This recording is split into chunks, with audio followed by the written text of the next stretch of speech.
Okay, so next up will be Genesis chapter 10. Now these are the generations of the sons of Noah, Shem, Ham, and Japheth, and unto them were sons born after the flood. The sons of Japheth, Gomer, and Magog, and Madai, and Javan, and Tubal, and Meshech, and Tyrus. And the sons of Gomer, Ashkenaz, and Riphath, and Togarmah. And the sons of Javan, Elishah, and Tarshish, Kittim, and Dodanim. By these were the isles of the Gentiles divided in their lands, every one after his tongue, after their families, in their nations. We're going to start with Noah there, okay, and he has 3 sons. Okay, so we'll do Shem, Ham, and Japheth. Okay, we'll do that. Okay, so that's the 3 sons. The first 5 verses is telling the sons of Japheth and their sons and so forth. Okay, and in particular, though, I want you to look at verse 5, where it says, "By these," all those names and their descendants, "were the isles of the Gentiles divided in their lands, everyone after his tongue, after their families and their nations." Right. So the family of Japheth generated what we refer to today as Gentiles. Right, see, how you have Israelites and Gentiles. Okay, so the Japheth path was the Gentiles. Right, so we're just going to go ahead and we'll just say that that generates the Gentiles. Okay, so that's the Gentile path. Okay, now we're ready for another path. Okay, And the sons of Ham, Cush, and Mizraim, and Phut, and Canaan.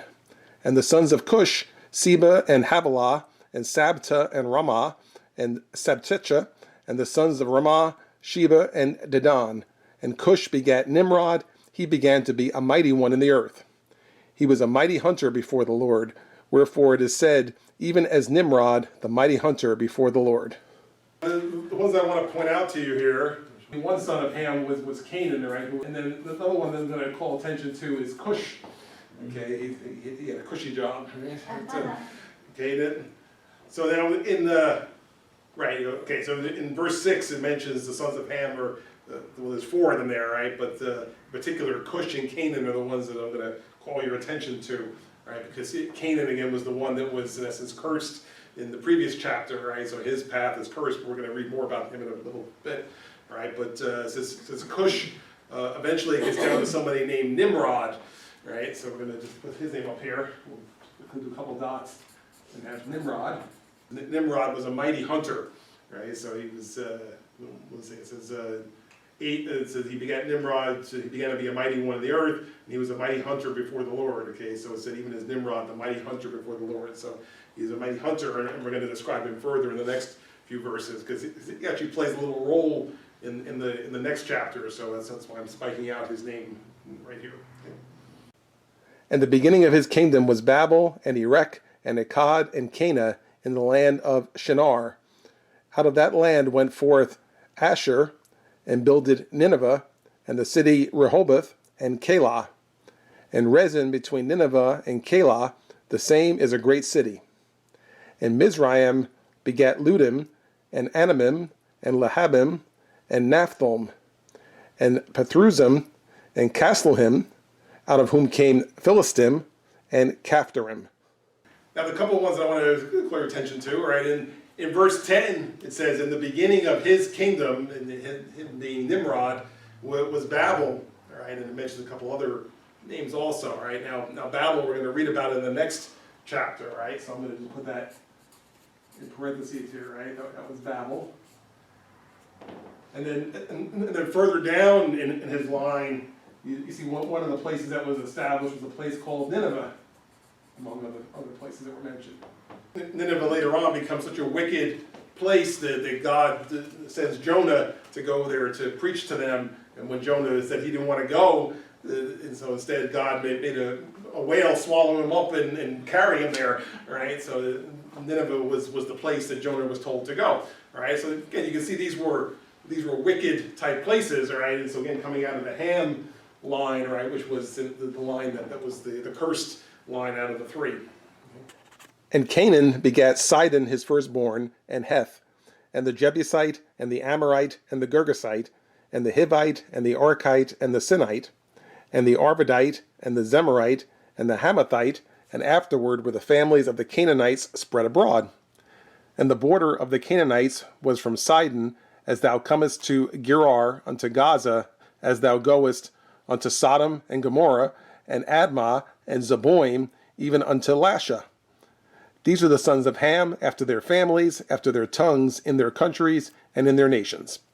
Now this is the line of Canaan, right, who's over here, right? And again, we're not going to list a whole bunch of them, but in 15 to 20, or 15 to 19, it shows what came from him, right? And in particular, in verse 19, right, there's two cities that come through his line, all right, in cities that you might recognize from other times that we've read things from Genesis. And so those two cities would be Sodom and Gomorrah, all right, that came through the land, or through the line of Canaan, all right, so we'll kind of do that, Sodom and Gomorrah, which became so wicked that God destroyed them, right? And God destroyed them from on high, rained down fire and brimstone on Sodom and Gomorrah and destroyed them because they were so wicked, right? Which we'll read about in a few chapters.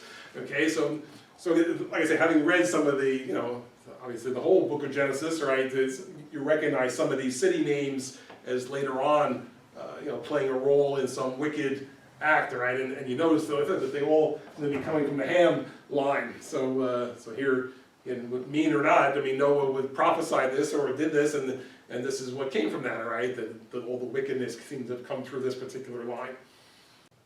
Unto Shem also, the father of all the children of Eber, the brother of Japheth the elder, even to him were children born. The children of Shem, Elam, and Asher, and Arphaxad, and Lud, and Aram.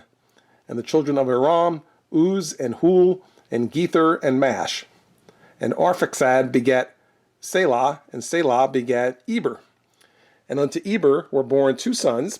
The name of one was Peleg, for in his days was the earth divided, and his brother's name was Joktan. And Joktan begat Almadad, and Sheleph, and Hazer Mavith, and Gerar, and Hadaram, and Uzal, and Diklah, and Obal, and Abimael, and Sheba, and Ophir, and Havilah, and Johab. All these were the sons of Joktan. And their dwelling was from Mesha, as thou goest, unto Sephar, a mount of the east. These are the sons of Shem, after their families, after their tongues, in their lands, after their nations. These are the families of the sons of Noah, after their generations, in their nations, and by these were the nations divided in the earth after the flood. So 21 to 31 lays out the descendants of Shem, right? And Shem, of course, is this one, right? And in particular, we're going to highlight one of these. In verse 22, it says, here's the children of Shem. Okay, we're going to mention one of them as Arphaxad, believe it or not, is the one that we're going to write up here. Okay, Arphaxad. Right, because we're going to expand that one in a little while.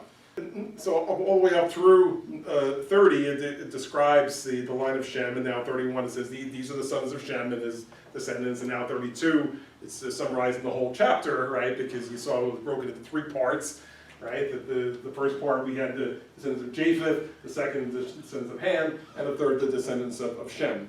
Right, and just for a hint as to what's coming, all right, if the Gentiles are over there, all right, and the evil ones are over here, you can conclude that the house of Israel is going to be over here, right? The house of Israel is going to come through the Shem line, right? Which again is consistent with Noah saying that was going to be a blessed line, blessed of God, because the house of Israel comes through Shem's line.